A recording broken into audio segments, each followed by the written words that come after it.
Bonjour, c'est Thomas et aujourd'hui une vidéo un petit peu spéciale, vous l'avez vu dans le titre, j'ai atteint les 50 000 abonnés sur la chaîne. Bien évidemment, merci à vous parce que voilà, surtout vous les abonnés, vous ne seriez pas là, je ne serais pas là. Puis bien sûr ceux qui me regardent de façon plus ou moins ponctuelle, voilà, je sais que beaucoup de gens me regardent sans être abonnés. N'hésitez pas à vous abonner bien sûr sur la chaîne, histoire d'atteindre un chiffre beaucoup plus sympa, le chemin sur les 100 000 abonnés, peut-être le million un jour, j'en sais rien. Mais bref, voilà, donc c'était l'occasion de faire un petit peu ce jeu de la FAQ, voilà, des questions, on va dire, un petit peu fréquentes. J'ai fait une petite short, etc. J'en ai partagé ça sur les réseaux sociaux, sur le Discord. Posez un petit peu vos questions autour de moi, de la chaîne, mon boulot et tout ce qui va à côté. Donc je vais répondre un petit peu là-dessus au sein de la vidéo. Et à la fin, je vais parler un petit peu justement de ma vision de la chaîne, ma vision finalement aussi un petit peu de l'industrie, de où j'en suis, où je vais et tout ce qui va à côté, bien qu'il y ait des questions qui sont un petit peu là-dedans que vous avez posées. Donc voilà, donc n'hésitez pas aussi, comme d'habitude, à poser vos questions aussi en commentaire, même aussi partager vos avis de la chaîne, ce que vous aimez, ce que vous aimez pas et tout. Alors je peux pas écouter tout le monde, malheureusement. Ça reste entre guillemets aussi ma chaîne, il faut que ça reste moi, mais ça j'en parlerai sur la fin. Mais voilà, échangez avec moi parce que franchement, j'aime bien échanger avec vous. Alors j'interromps dès maintenant la vidéo pour vous dire que j'ai été très bavard dans cette vidéo, y compris sur la fin, où je parle quand même de la chaîne, tout ce qui va à côté. N'hésitez pas à voir la table des matières, ça se voit dans la barre de progression, il y a tous les éléments, vous pouvez skipper à la droite à gauche, mais n'hésitez pas à aller voir la vidéo bien sûr intégralement, je parle vraiment de beaucoup de choses. Allez, c'est parti. Je vais commencer par la question de Zeft Dilis, qui a été aussi posée à peu près pareil par 3DK Maker sur TikTok. Donc voilà, comment a commencé l'histoire de Litchi Slicer et est-ce que c'est pas trop dur de créer une boîte en France sur un secteur de niche? Alors j'ai de faire court parce que c'est un petit peu long de raconter l'histoire d'une entreprise.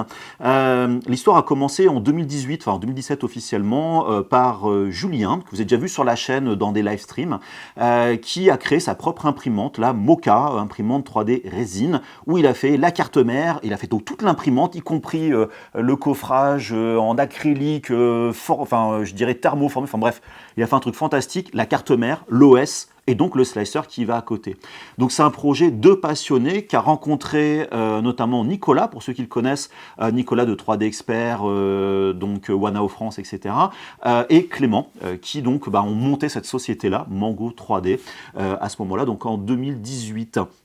Et voilà, donc les choses ont un peu évolué dans un marché qui était plutôt, on va dire, B2B, plutôt pour des professionnels. Et en 2020, ça a viré plus sur un marché, on va dire, grand public, tel que vous le connaissez à l'heure actuelle, plutôt pour ce monde de passionnés de l'impression 3D résine. Alors je précise, moi j'ai rejoint la société officiellement début 2020, mais j'étais déjà en collaboration avec eux déjà avant, on échangeait et tout, notamment moi avec Nicolas, parce que en tant que youtubeur aussi j'échangeais avec eux. Donc voilà, c'est un projet que je connais avant d'avoir rejoint la société. Et puis, vous avez vu, il y a un an, on a surtout rajouté l'impression 3D filament, qui est quand même un grand pari, parce qu'il y a quand même beaucoup de concurrence là-dessus, qui, voilà, commence je dirais, à marcher, ce qui est quand même relativement cool. Et puis, là, on est quand même dans un état de société qui marche bien, voilà, je vous le dis. On a donc plusieurs centaines de millions d'utilisateurs, je peux donner des chiffres de façon comme ça, on va dire, en vidéo, mais ça marche plutôt bien. On a quand même beaucoup de gens qui sont pros, on évolue, on grandit, on double nos bureaux régulièrement, on double nos effectifs régulièrement. Donc voilà, c'est relativement cool et je suis très heureux là-dessus. Donc moi maintenant, ce qui me concerne par rapport à ce qui concerne donc de créer une boîte donc sur le secteur de niche, je ne l'ai pas créé cette boîte-là. Par contre, je la dirige. Enfin, je la co-dirige. J'ai un président, donc Clément, pardon, excusez-moi, qui est au-dessus de moi. Voilà, Nicolas nous a quittés donc en 2020. Donc voilà, en gros maintenant c'est depuis 2020, c'est Clément, Julien et moi.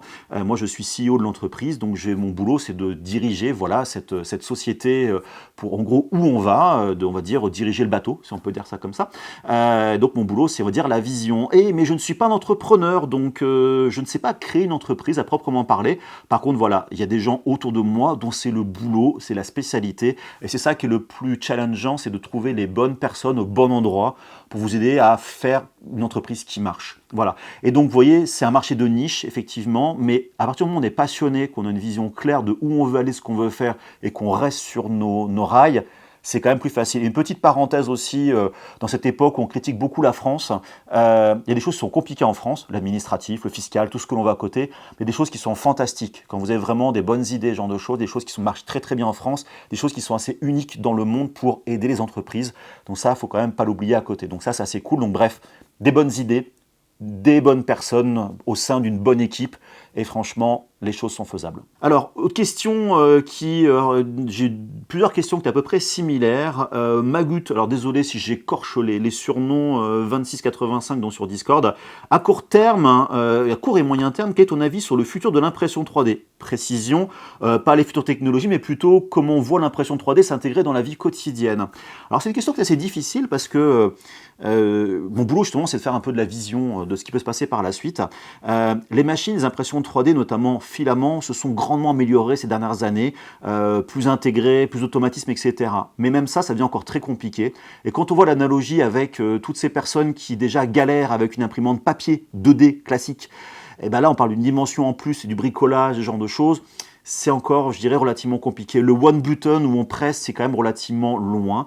Mais entre l'IA qui va commencer à générer des modèles plus ou moins facilement dans pas si longtemps que ça, ces machines qui sont quand même de plus en plus précises, efficaces, on va commencer à arriver sur ces gens qui sont des passionnés mais pas des experts. Parce que là, il ne faut pas se leurrer, l'impression 3D, si vous n'avez pas bidouillé à l'heure actuelle, c'est quand même assez compliqué. C'est-à-dire que là, je prends l'analogie, j'étais avant-hier soir chez quelqu'un qui s'est acheté une graveuse laser, qui n'est pas du tout en technologie, qui a monté sa graveuse laser avec son père, qui est un petit peu en train de galérer là-dessus, qui a un peu besoin d'aide pour commencer.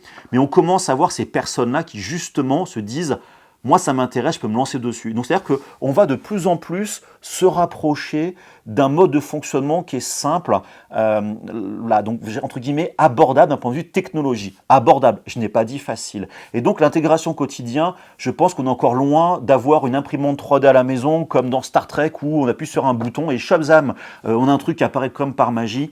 Je pense qu'il y a encore du chemin. Et l'impression 3D résine, c'est pareil. Là, il y a toujours le côté compliqué, nettoyage. Il y a des essais qui ont été faits pour des lave-vaisselle. J'en ai parlé dans une short, notamment sur une machine d'Anycubic qui ne marche pas du tout. Donc bref, je ne suis pas convaincu que l'impression 3D soit, on va dire, mainstream, comme on dit, avant pas mal de temps. En fait, pour moi, la technologie du FDM et de la résine sont pas très compatibles avec le mainstream, vraiment. Dire ma mère, par exemple, qui a plus de 70 ans, appuie sur un bouton et hop, comme par magie, le modèle qu'elle veut, elle va le trouver, ça va l'imprimer, ça va marcher directement dans la bonne matière. Il y a encore beaucoup de chemin là-dessus. Question un peu dans la même lignée de Benoît de 3dvf.com, site internet que je vous conseille d'aller consulter très régulièrement. Je connais Benoît depuis relativement longtemps. Si tu pouvais d'un claquement de doigts améliorer fortement un point des imprimantes résine actuelles, que choisirais-tu? Vitesse d'impression, post-process moins fastidieux, maintenance, coût, diversité des matériaux disponibles, moins de déchets polluants peut-être. Alors la question est assez bonne parce qu'on va dire, on parle un peu pour de la science-fiction là-dessus, parce qu'il y a des choses, ça va être très compliqué de changer drastiquement le mode de fonctionnement des imprimantes résine actuelles, ou alors passer sur des technologies comme le multijet, polyjet, qui sont plus proches des imprimantes finalement papier, on va dire. Moi, j'ai un truc à changer. Alors, deux choses à changer, on va dire, je réponds à côté de la plaque, on va dire, la question, désolé Benoît. Le premier, effectivement, c'est le côté chimique. C'est vraiment un frein à énormément de personnes, parce que certes, c'est l'impression résine, c'est le plus précis, tout du moins à l'heure actuelle, on va dire abordable, mais voilà, cette chimie des résines, le nettoyage, l'alcool IPA, les problèmes d'écologie, tout ça, franchement, pour moi, c'est un gros frein. Et même des fois, moi, j'ai pas le courage d'imprimer des choses parce que le nettoyage, genre, ces grosses impressions derrière, la Demon Queen ici, j'aime bien imprimer des grands trucs. Nettoyage, toujours une galère sans fin, il faut mettre les masques, enfin bref, c'est un frein pour moi là-dessus. Donc pour moi, le premier problème, c'est ce post-process. Si vraiment on pouvait faire une solution où on sort l'impression, il n'y a rien à faire, c'est nickel, même enlever les supports, ça m'embête, mais c'est pas grave, ça peut se post-traiter, c'est pas, bon, voilà, c'est pas le plus problématique. Par contre, ce que j'aimerais changer, c'est rajouter de la couleur à l'impression 3D résine. Parce qu'il existe d'autres solutions. Mimaki, par exemple, fait des très bonnes solutions, mais on n'a pas la précision de la résine. Enfin, c'est un petit peu différent. Ça coûte horriblement cher et tout le monde ne sait pas peindre. C'est-à-dire qu'en gros, il y a une finalité, on a une belle impression, mais souvent, ça reste pas imprimé. Combien d'entre vous ont des impressions 3D résine qui ne sont pas peintes, tout simplement. Donc voilà, donc pour moi, le côté chimique et la couleur serait vraiment cool. Alors une question qui avait un petit peu sur ce que j'expliquais sur mon boulot avant. L'atelier était une fois sur TikTok qui me dit en quoi consiste de manière précise ton travail. Alors, je peux pas rentrer forcément dans tout parce que ce serait très long, on va dire, à faire en vidéo, parce que je fais beaucoup de choses. Tout d'abord, bah, effectivement, j'ai ce côté garant de l'entreprise, hein, en tant que CEO. C'est vraiment mon boulot dessus de superviser un petit peu toute cette équipe, on va dire, qui va aider au fonctionnement de l'entreprise. Après, voilà, le vrai boulot, et plutôt ce que j'aime dans le travail, c'est vraiment ma partie préférée, et ben, c'est travailler sur les futures fonctionnalités de Litchi Slicer, notamment avec toute l'équipe et Julien, on va dire, en particulier, de penser à ce qui va être la suite, de voir un peu les problématiques, trouver des solutions pour vous. Je suis quelqu'un donc voilà qui suis passionné, comment on peut transmettre cette passion-là. Mais c'est aussi de travailler sur l'ergonomie du logiciel, sur qu'est-ce qui va pas. En fait, je suis garant de l'entreprise, mais j'ai une partie de mon boulot aussi, un de mes titres en fait, c'est le CPO, le Chief Product Officer. En gros, c'est chef produit, un peu de choses près, pour vraiment garantir l'intégrité du logiciel, une certaine cohérence par rapport au choix d'une fonctionnalité, de l'interface. Il faut que ça colle et il ne faut pas dénaturer le logiciel. Il y a de plus en plus de gens qui travaillent donc dans cette équipe-là, qui font vraiment un travail fantastique, mais il faut des fois un peu synchroniser. Alors des fois des fonctions, on peut laisser les gens, on va dire, faire et prendre ce pouvoir, et c'est super important d'ailleurs, ce contrôle sur une fonction qu'ils vont vouloir développer. Mais des fois, il faut être sûr qu'il n'y aura pas d'impact parce qu'il ne faut pas que ça vous change vous. Ou des fois, on dit, on veut changer quelque chose, il y a un risque et donc il faut qu'on mesure les risques. Donc là, c'est une grosse partie de mon boulot, c'est vraiment le produit. Et là, avant, je n'avais pas trop le temps de faire du produit. Maintenant, j'en ai de plus en plus. Donc ça, c'est relativement cool. Donc voilà, vraiment m'orienter sur le produit avant tout. Et après, de penser aussi aux futurs produits de l'entreprise, aux futures technologies, de travailler dessus, de me renseigner, de tourner autour. Exemple, là, dans quelques jours, je m'en vais au Formnext en Allemagne, qui est un salon sur l'impression 3D, pour voir un peu les nouvelles technologies, qu'est-ce qui se passe, discuter avec les fabricants, pour m'imbiber et m'inspirer. Et j'ai une partie de mon boulot qui va commencer à arriver dans pas longtemps, ça va être de faire du créatif, parce que je ne peux pas faire un bon produit pour des créatifs si moi-même je ne suis pas assez créatif. Donc voilà, donc c'est aussi pour ça que je continue la chaîne YouTube, je teste des machines, c'est pour justement continuer à être les pieds par terre et pas, on va dire, déconnecter de la réalité. Alors là, j'ai une question de Easy donc. Comment va Jonathan ? Alors c'est vrai que vous ne voyez pas tant que ça Jonathan, la vidéo précédente effectivement il était présent, mais en fait il est en plein bricolage pour Savoron pour faire du multicouleur sous clipper, voilà je vous lis exactement ce qu'il m'a dit, c'est lui qui me l'a dit directement, donc en gros ERCF, voilà donc pour Savoron. Voilà Jonathan qui est quand même très occupé lui sur la partie filament de l'utilisateur, il fait un super boulot que vous ne voyez pas à l'heure actuelle mais croyez-moi, il s'arrache là-dessus. Alors une question de Sildrid, si je ne me trompe pas, 1344 sur Discord. J'aurais aimé savoir si tu comptais mettre à disposition gratuitement ou payant via Patreon, donc voilà, exemple de plateforme, les fichiers 3D de tes impressions que tu as sculptées. Alors j'ai déjà mes modèles qui sont disponibles sur Thingiverse, sur @lecaramel. Je mettrai le lien en description si je ne l'oublie pas. Alors c'est vrai qu'il y a un ou deux modèles, la Demon Queen, tout le monde la demande. Croyez-moi, alors je ne peux pas en parler pour l'instant, mais elle va venir. Ça, effectivement, il y aura accès à ce modèle-là. Et d'autres modèles au fur et à mesure. Justement, je vais me remettre à la sculpture pour mettre des modèles 3D. Là, j'ai fait pour Halloween un grand masque. Je l'ai mis sur Facebook, donc je vais commencer à repartager des modèles pour tout le monde. Voilà, assez rapidement. Alors là, j'ai une question sur Discord de AZCC1, désolé, pas Discord, pardon, excusez-moi, YouTube. Il semble que tu ne laves plus du tout tes modèles à l'eau. Alors là, je me suis interrogé complètement quand j'ai vu la question, et j'ai donc fait un follow-up, et en fait, il m'a dit, non, mais il me semble avoir lu sur tes commentaires par rapport à la machine Anycubic que tu lavais un bac à l'alcool et un bac à l'eau, tu disais que ça rinçait pas à l'eau, et j'ai peut-être mal compris. Effectivement, oui, tu as mal compris. J'ai fait une vidéo sur les résines lavables à l'eau qui ne sont pas autorisées chez Litchi Slicer. Je l'ai dit dans cette vidéo-là, je suis contre les résines lavables à l'eau. Alors, c'est pas la résine lavable à l'eau, c'est le marketing qui est fait autour, et les gens le font sans le savoir, des erreurs, en nettoyant sous le robinet, etc. Donc, si vous voir les commentaires que j'ai dans la vidéo, encore le dernier que j'ai vu, c'était quelqu'un, je faisais partie de la team lavabo, et grâce à la vidéo, je ne fais plus partie de la team lavabo. Voilà, donc c'est au moins le but là-dessus. Bref, donc non, je ne lave jamais à l'eau. Effectivement, je parlais de cette machine d'Anycubic, la nouvelle Wash & Cure Max, qui est très mal faite. Je suis désolé, mais c'est un très mauvais produit. Et d'ailleurs, les gens qui ont répondu à la vidéo en commentaire, qui l'ont, ont répondu exactement pareil. En gros, il y a un nettoyage à l'alcool IPA, mais qui est que partiel, et après, ça immerge dans l'eau. Donc forcément, vous avez de l'eau qui est contaminée avec la résine, et que vous êtes censé jeter par la suite. Et donc, il ne faut pas se leurrer, tout le monde va la jeter directement aux toilettes ou au robinet, au lavabo. Donc forcément, c'est pas bon du tout. Donc non, ne nettoyez jamais à l'eau. Surtout, ne jetez jamais à l'eau je vais y arriver. Ne jetez jamais directement dans l'évier ou aux toilettes votre eau souillée. Faites-la s'évaporer directement au soleil, polymérisez-la, ou sinon amenez-la à la déchetterie, mais Le mieux reste quand même l'IPA, c'est ce qui nettoie quand même mieux et au moins vous aurez moins de problèmes avec ça. Alors, Wampa m'a posé une question, j'ai pas trop compris forcément, enfin deux questions. Comment est ta passion et le désir d'y passer pro? Alors, je vais essayer d'extrapoler un petit peu. Moi je suis juste passionné tout court. En fait, je suis passionné de plein de trucs, de la photo, là je fais du tir à l'arc à l'heure actuelle, bien sûr tout ce qui est création, etc. Et j'ai toujours eu le luxe de travailler dur, on va dire. Faut savoir, c'est que je suis hyper actif. J'ai fait une vidéo là-dessus sur le TDAH. Le TDAH, avec des gens qui soient beaucoup de passion, qui testent beaucoup de trucs, etc., qui ont du mal à finir par contre. Les projets qui commencent, on a ce qu'on appelle l'hyperfocus, l'hyperconcentration, qui est assez avantageux dans certains cas. Donc je suis à fond dans les choses et j'ai toujours été dans les côtés créatifs. J'ai grandi, pour la petite histoire, avec mon grand-père qui faisait de la sculpture sur bois, sur pierre. Il faisait plein de bricolage. D'ailleurs, on l'appelait, il s'appelait Guy, mon grand-père. Chez Guy, il y a tout ce qu'il faut, comme chez Casto. Exactement le slogan qu'il y avait dans le quartier. Et donc voilà, j'ai bricolé beaucoup de trucs quand j'étais gamin. Et donc voilà, ça vient sûrement de là. J'ai fait des cours du soir aux Beaux-Arts, enfin tout ce genre de choses. Donc je suis très créatif, une formation d'infographiste 3D d'ailleurs accessoirement là-dessus. Donc voilà, j'ai commencé dessus, j'ai commencé dans le logiciel en 96 pour la petite histoire, un logiciel qui s'appelait Amapi à l'époque, logiciel français Bordeaux de la société qui s'appelait You Know What. Voilà, donc j'ai commencé à faire du logiciel et ça a pas mal dérivé, j'ai fait prof et tout ce qui va à côté. Et donc j'ai continué dans le monde du logiciel, en fait j'ai toujours été recruté en fait par les boîtes à peu de choses près, y compris pour Mango d'ailleurs là-dessus. Donc pour moi, quand on est passionné par quelque chose, on creuse vraiment dessus, on peut toujours trouver une solution plus ou moins lointaine pour peut-être en vivre, mais si on va vraiment à fond, il y a quand même des chances de faire quelque chose que si on est juste, j'aime ça, c'est cool, c'est pas pareil d'être passionné. Donc pour moi, la passion, on peut en vivre.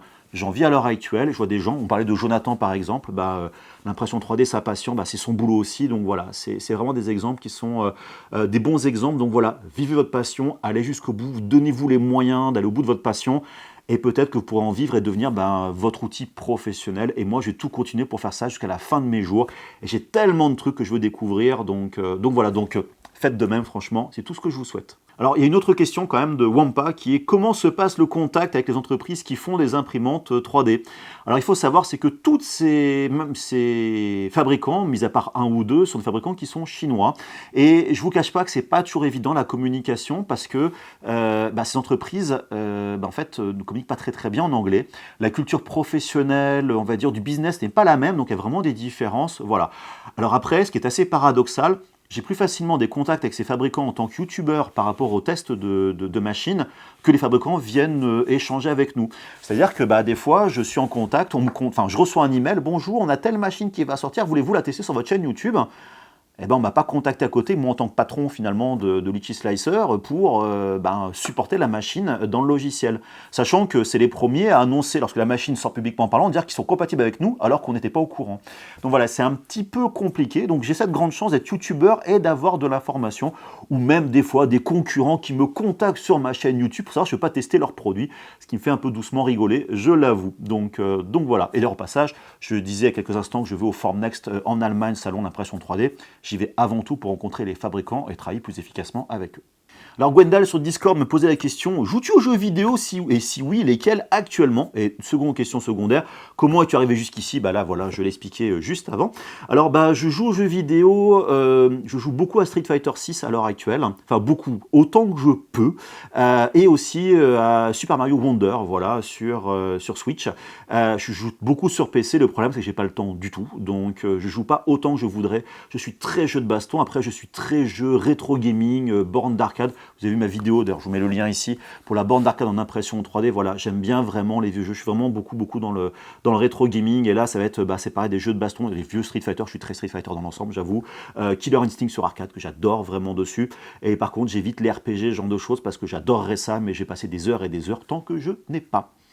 Alors là, j'ai une question de Pare-Balles Ultra Violence, disons que surnom un petit peu hardcore. Et en fait, une question aussi de Miki Otto, 73, qui sont un petit peu similaires. Alors je l'ai la première. J'envisage l'achat d'imprimante 3D résine et je me rends compte que je n'ai pas encore fait de vidéos sur le dernier modèle pas cher que je pourrais acheter.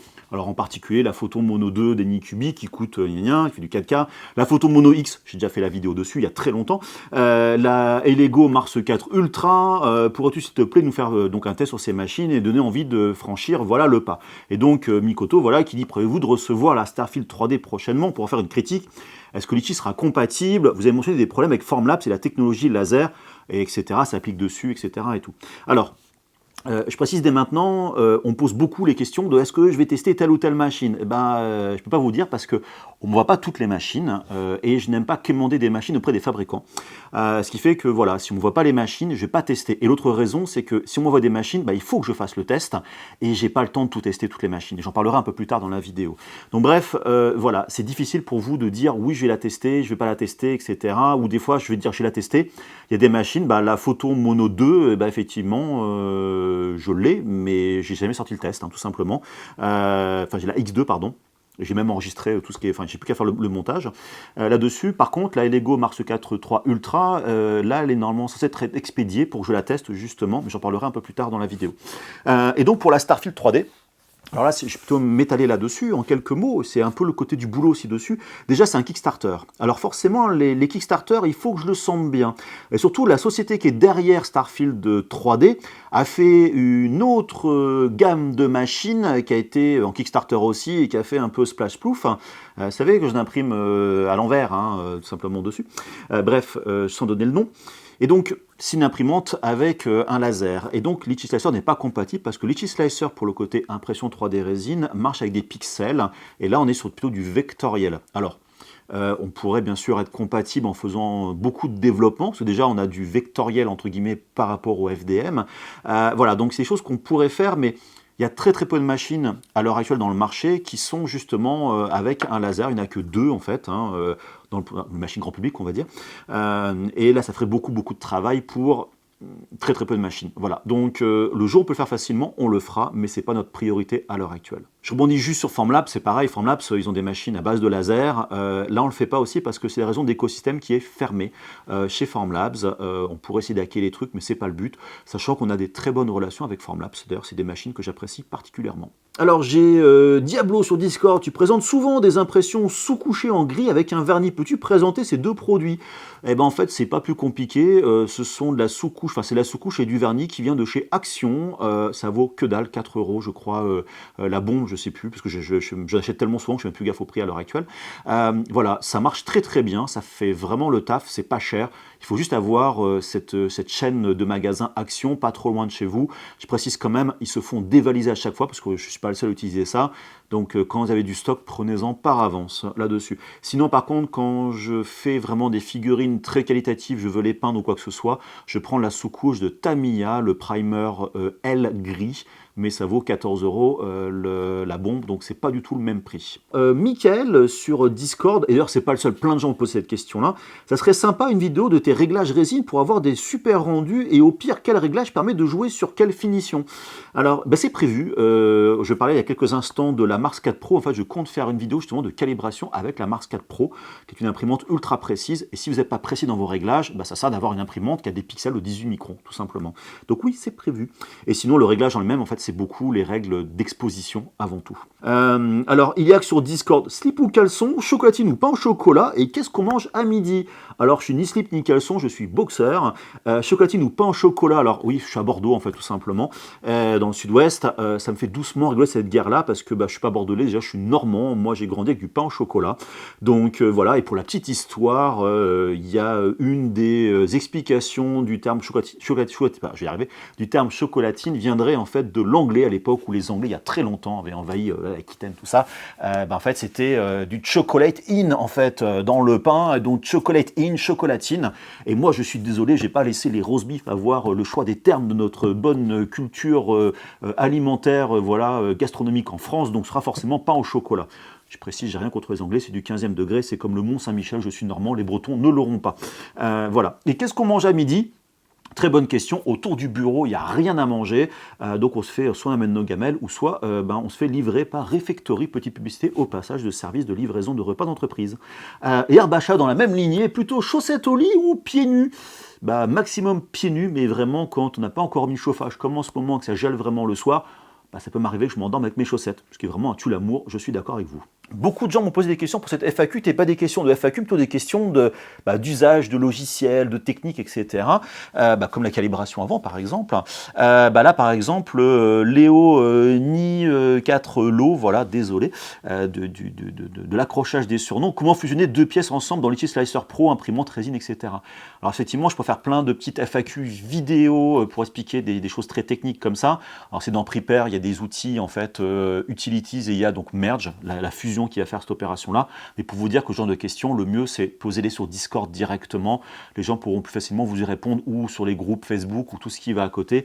Je pense que ce sera quand même beaucoup plus efficace. Ou alors par exemple, j'ai Swan 3D qui pose une question auprès de ZBrush. Est-ce qu'il veut me prendre une licence perpétuelle à 900 € où il n'y a pas besoin de s'abonner en plus? Oui, en général, soit on s'abonne, soit c'est une licence perpétuelle. Je précise, c'est que là, vu la politique de Maxon, c'est plutôt intérêt à t'abonner parce que licence perpétuelle, je crois que ça va disparaître. Ou on passe sur Discord, faire une série de tutos spécialisés sur des sujets techniques comme un pro, poser ses supports soi-même. J'ai déjà notamment le live stream de Bayonetta qui explique quand même énormément de choses sur les supports. Économiser de la résine donc du slicer à l'étagère, orientation, évidage, support, nettoyage. Alors je pourrais en faire, mais je vous précise dès maintenant, j'ai une politique de ne pas être radin en impression résine. D'être radin vous coûtera beaucoup plus cher. Voilà.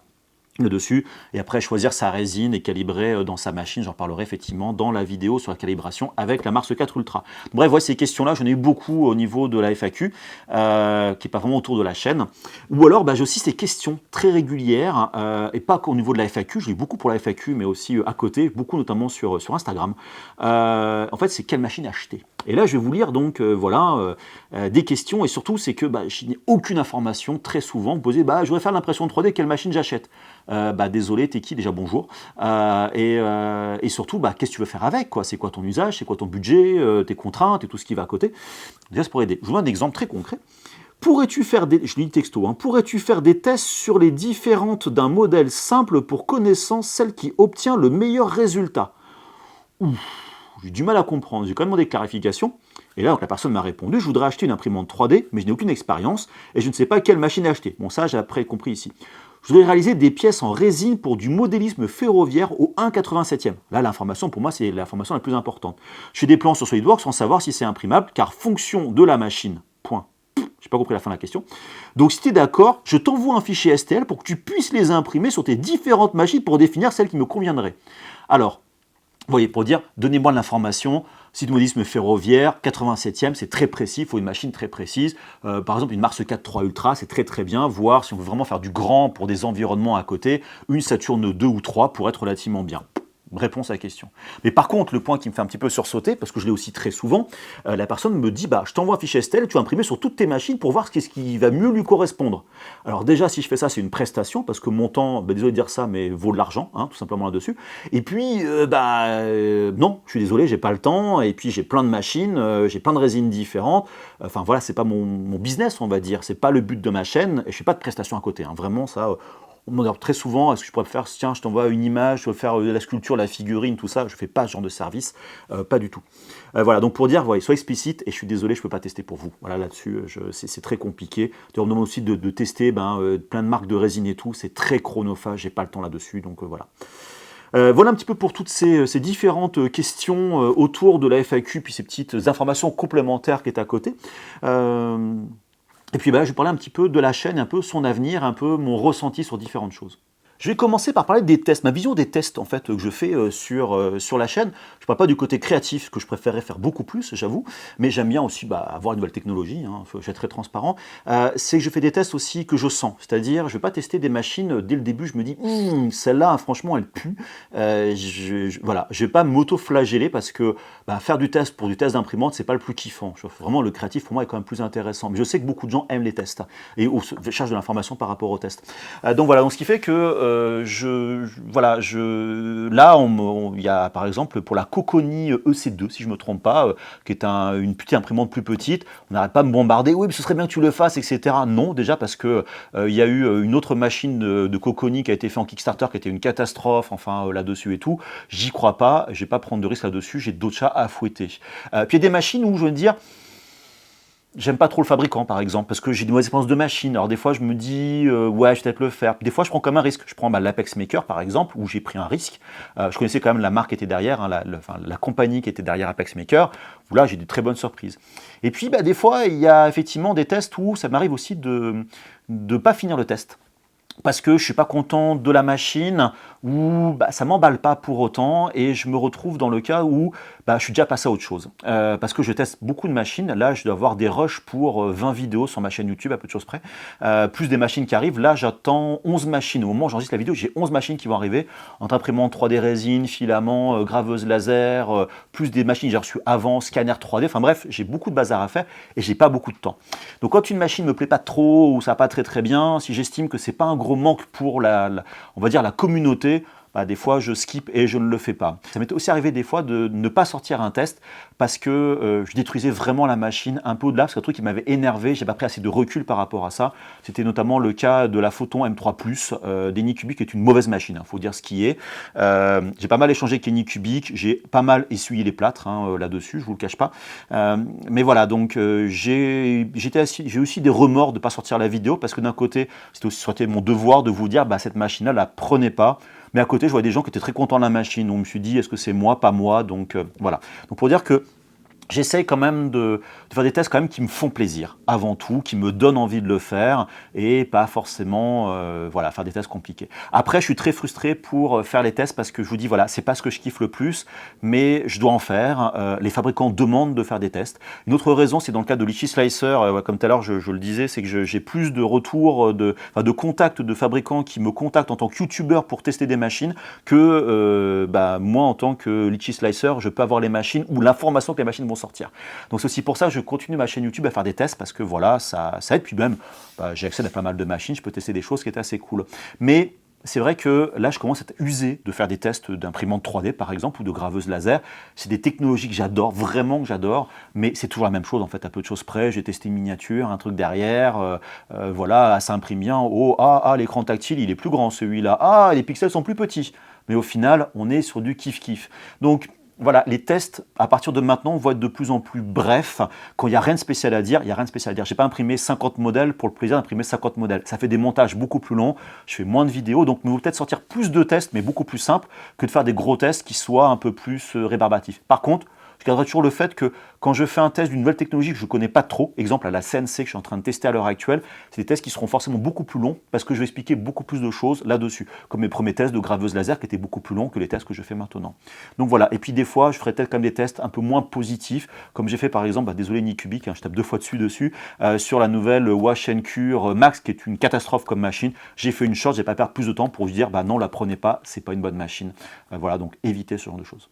Sinon, voilà, le truc qui me frustre aussi, c'est que tous ces tests-là sont longs à faire, les vidéos, même les côtés créatifs. J'ai plein de projets créatifs, j'ai commencé, que j'ai pas vraiment fini, parce que ce qui me prend du temps vraiment, c'est le montage vidéo, c'est compliqué. Alors je sais qu'on peut passer par des monteurs externes, mais il faut que je scripte tout dans ces cas-là, et une fois que j'ai tout scripté, le montage, franchement, c'est pas ce qui va me prendre le plus de temps. Donc, c'est pas très utile. Il faudrait quelqu'un en fait qui bosse entre guillemets à temps plein avec moi et qui participe au test. Jonathan, malheureusement, lui me donne des coups de main de temps en temps, mais il a un boulot à temps plein sur Litchi, donc voilà, donc c'est pas forcément évident pour lui. Mais surtout, c'est que la chaîne, même si j'ai ce grand luxe de pas avoir besoin de gagner de l'argent par la chaîne YouTube, le peu d'argent que je gagne, ça sert à acheter un appareil photo pour enregistrer les vidéos, de l'éclairage, de la matière première pour les tests, des résines, des fois des machines aussi là-dessus. Mais je gagne pas assez pour payer quelqu'un à temps plein. Il faut que j'arrive à 200 000 abonnés pour commencer à me dire, tiens, l'argent je gagne, j'ai payé quelqu'un, on va dire, à mi-temps ou à temps plein pour faire les choses au niveau de la chaîne. Donc j'ai un peu cette frustration où voilà, j'ai besoin de vous, donc abonnez-vous sur la chaîne pour que j'arrive à 200 000 abonnés assez rapidement pour voilà, faire vivre au-delà de la chaîne de ce que j'aimerais faire là-dessus. Et donc, pour vous dire, dans ces frustrations, ce genre de choses, je vais vraiment essayer de faire de plus en plus de choses voilà, créatives au sein de projets. Là, j'essaie de voir pour une graveuse laser, de la présenter au sein d'un projet créatif et pas faire un test à proprement parler, faire une espèce de mi-test, mi-projet créatif. Mais il faut trouver les sujets. Et les projets créatifs, c'est cool, mais c'est pareil, c'est aussi plus chronophage qu'un test, on va dire, bête et classique, comme on peut voir un peu à droite à gauche sur YouTube. Donc, voilà un tout petit peu sur ma vision des tests, ce que j'aime tester et tout. Maintenant, je vais juste revenir sur un petit point sur le nom de ma chaîne, qui est quand même Poly Workshop. Poly pour le côté multiplicité, on va dire, d'avoir des sujets relativement larges et variés autour de ces ateliers, en fait, de la création là-dessus. Pour dire que, vous l'avez peut-être vu, il n'y a pas très longtemps, j'ai fait un test d'un mini PC, on m'a contacté dessus, j'étais assez curieux, j'ai dit un mini PC, je me suis dit ouais pourquoi pas, pour le côté créatif ça peut suffire ou pas. Là par exemple, je vais mettre un mini PC pour piloter toutes mes graveuses laser et CNC, parce que ça marche très bien pour ce genre de choses. Voilà, donc mini PC, finalement je me suis acheté un nouveau PC moi-même, où je voulais assez joli design, j'ai fait tout le montage, je partage avec vous. Donc pour dire que c'est pas la création à proprement parler, mais ça reste dans l'univers. Où j'ai fait un unboxing de figurines, la A2 de Nier Automata, alors on la voit pas parce qu'elle est genre ici cachée, ça c'est une autre. Voilà, donc des fois je ferai effectivement des choses qui sont un peu à côté. Ou petite parenthèse, on m'a contacté pour tester un logiciel pour apprendre les langues sous hypnose. Très curieux, mais je me dis qu'au fond, c'est pas anodin sur la chaîne parce que je suis le premier à pousser les gens à faire de l'anglais, parce que tous les tutos, le gros des choses, moi j'apprends tout via des tutos en anglais principalement, et plein de gens disent bah ouais, mais moi l'anglais j'y arrive pas. Et ben si je proposais une solution qui peut-être va marcher pour apprendre en fait de l'anglais par hypnose, pour être plus libre dans l'apprentissage des choses créatives, et ben pourquoi pas. Donc voilà, donc ce n'est pas des choses un petit peu variées, mais je resterai toujours sur voilà, des choses, on va dire, connexes ou que je rattacherai à la création. Donc voilà un petit peu pour ma vision des vidéos à venir. Je vais vraiment essayer d'en faire un peu plus. Des fois peut-être des interviews, je ne sais pas trop encore dessus. Mais voilà, donc essayez d'avancer un petit peu sur la chaîne YouTube. N'hésitez pas, vous, en commentaire de cette vidéo et de les autres aussi, faire proposition de ce que vous aimeriez voir, qu'est-ce qui vous serait cool, qu'est-ce que vous aimez pas. Alors, je ne vais pas appeler à tout le monde, hein, bien évidemment. Qu'est-ce que... vous voyez, je parle beaucoup dans ces vidéos, elle est très très longue cette vidéo sur la FAQ, mais j'avais eu l'occasion de parler un peu avec vous, faire ce côté monologue. Peut-être vous voudrez peut-être des live streams, peut-être, je sais pas, vous abonner à la chaîne YouTube, il y a des abonnements payants pour avoir justement des choses en primeur, ou peut-être des lives plus, voilà, en particulier, ou découvrir des machines avec moi. Donc, n'hésitez pas à faire vos propositions, je suis vraiment ouvert là-dessus. Mon vrai problème est le temps, je ne vous le cache pas, mais je commence à entrevoir le bout du tunnel par rapport au boulot notamment. Je pense dès décembre j'aurai plus de temps, et donc plus de temps pour la chaîne, et passer du temps avec vous. Donc j'espère que ça vous aura aimé cette vidéo sur la FAQ. Je ne sais pas si une ex sera allée jusqu'au bout de cette vidéo, parce qu'elle est vraiment très très longue, et c'est que du blabla. Mettez-le-moi en commentaire si vous allez vraiment jusqu'au bout, ce serait assez curieux.